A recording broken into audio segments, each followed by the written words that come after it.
from PhoneDog.com, and I've got this phone called the iPhone 4. You might have heard of it.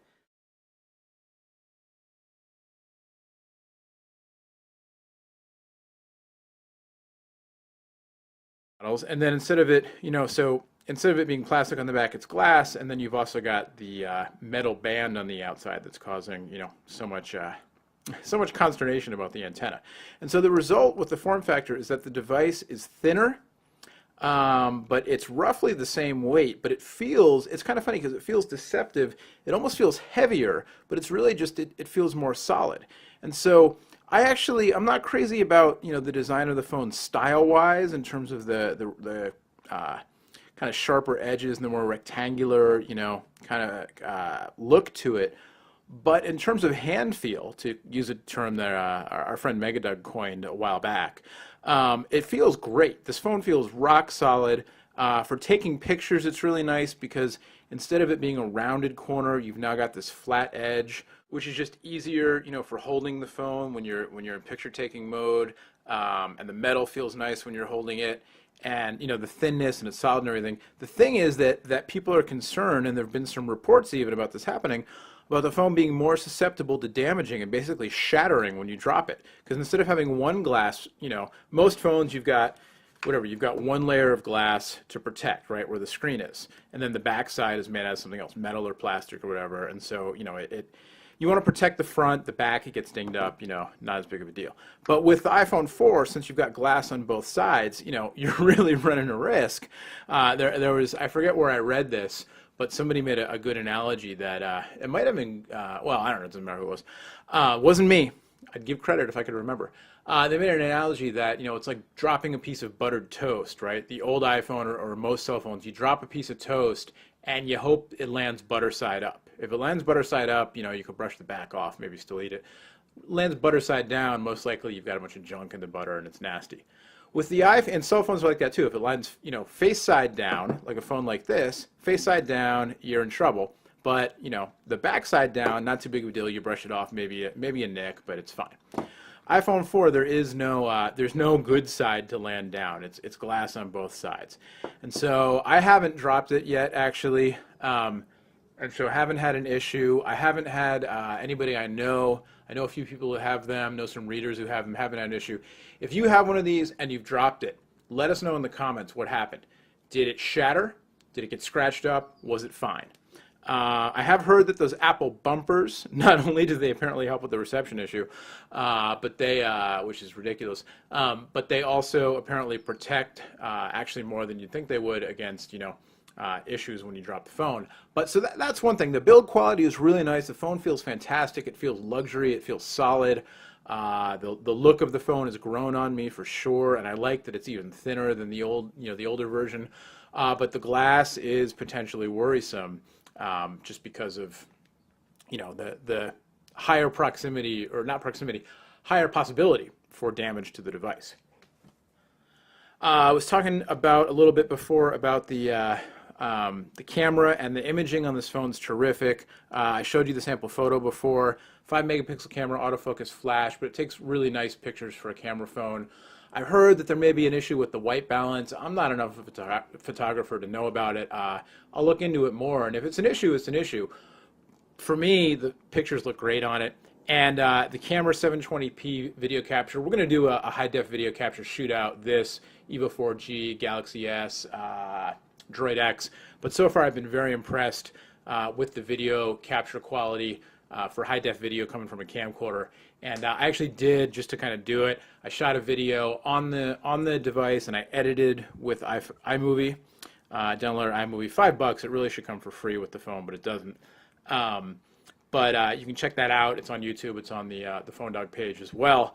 But impressed with the camera quality. Front-facing camera for FaceTime calls works really well. It's too bad FaceTime's Wi-Fi only. Android phones that run, Quick or Fring, you can do, like on the Evo, you can do front-facing video calls over 3G.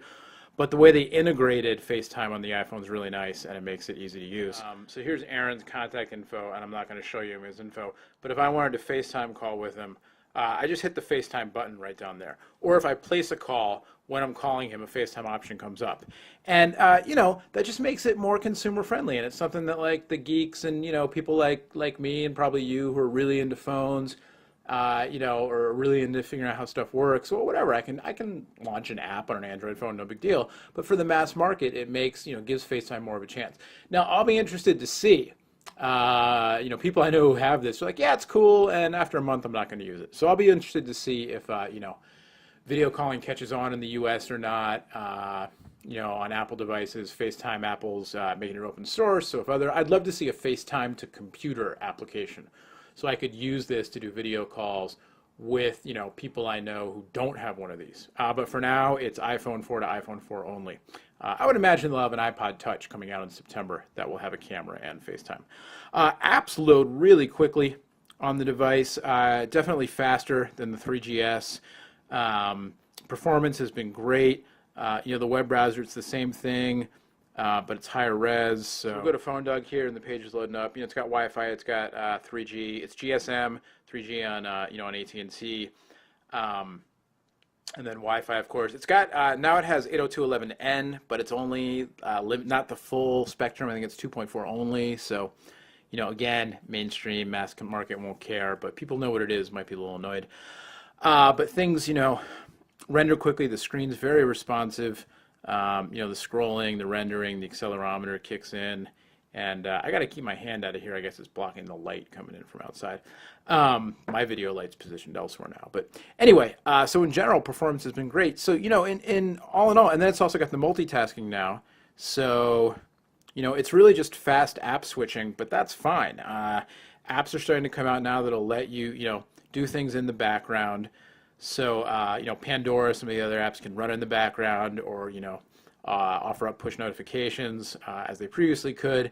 And then you can just switch quickly between apps, which, I think fast app switching is basically all that most people need, except for limited applications. Again, you got to think about the mass market Apple's going after, and not just the kind of hardcore smartphone users who wouldn't be dead using something with fast switching. They want full-on multitasking, whatever that means. And then you've got the little widget there to control your iPod, which is kind of fun. And, we'll get it more into this. There was a video up on today's iPhone. You should check that out, a walkthrough of iOS 4 that was really nice. So, we'll either do one or we post that one on the site. You can check that out for more on iOS 4. But it works well. I like it as much as I like, iPhone OS 3, plus a couple of nice new features. The camera we talked about a little bit before, but the camera now has, the digital zoom, which is nice. Took a minute there to load up. After talking about how fast it loads, it took a minute there to load up. It's got a flash. You can set the flash to off, auto, on. It's got the digital zoom. You can switch to the front-facing camera. Hey. And, switch to the, I'm in video mode now. Switch over to still photo mode. And same thing, you can do front-facing camera. You can also, when you tap, you get digital zoom now. I can zoom way in on the backdrop. That'll make for an awesome photo. Battery life has been, I think, just a tiny bit better, actually, than... Oh, am I getting a crash here? Yeah, bugs. Definitely bugs. Look at that. I'm hitting the home button, and it's not clearing me out of the camera. But the lock switch worked. There we go. Battery life has been a little tiny bit better than iPhone 3GS so far. Not a difference maker. You use it hard, it's dead by the end of the day for sure. Or, in need of a charge, if not dead.